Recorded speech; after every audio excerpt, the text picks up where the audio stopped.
Hello everyone, Ritvik ಫ್ಯಾಷನ್ಗೆ ಸ್ವಾಗತ. ನಾನು ಇವತ್ತಿನ ವಿಡಿಯೋದಲ್ಲಿ ಬೋಟ್ ನೆಕ್ ಮಾರ್ಕಿಂಗ್ ಮಾಡೋದು ಹೇಗಿದೆ ತೋರಿಸ್ತಾ ಇದ್ದೀನಿ.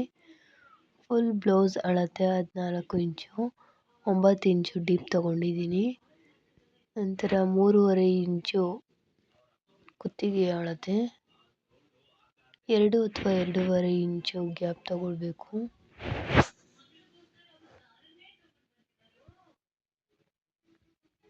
ಮೂರು ಇಂಚು ಮಾರ್ಕ್ ಮಾಡ್ಕೋಬೇಕು.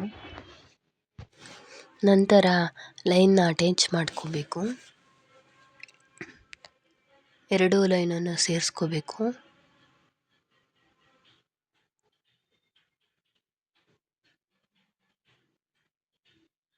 ಸ್ಟ್ರೈಟಾಗಿ ಲೈನ್ ಹಾಕೋಬೇಕು ಸ್ಕೇಲಿನ ಸಹಾಯದಿಂದ.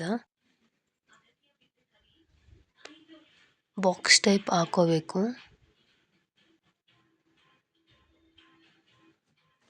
ನಂತರ ಒಂದು ಪ್ಲೇಟ್ ತಗೊಂಡು ಕ್ರಾಸ್ ಲೈನ್ ಹಾಕೋಬೇಕು. ಕುತ್ತಿಗೆ ಅಳತೆ ಡೀಪ್ ಬರೋ ಹಾಗೆ ಕರೆಕ್ಟಾಗಿ ಹಾಕೋಬೇಕು. ನಂತರ ಬೋಟ್ ನೆಕ್ಕು ಯಾವ ಶೇಪ್ ಬೇಕೋ ಆ ಶೇಪ್ ಕೊಟ್ಕೋಬೇಕು. ರೌಂಡ್ ಶೇಪ್ ಕೊಟ್ಕೋತಾ ಇದ್ದೀನಿ.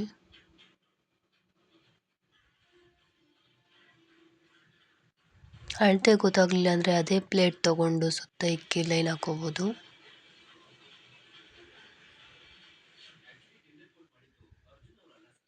ನೀಟಾಗಿ ರೌಂಡ್ ಶೇಪ್ ಬರೋ ಥರ ಹಾಕೋಬೇಕು.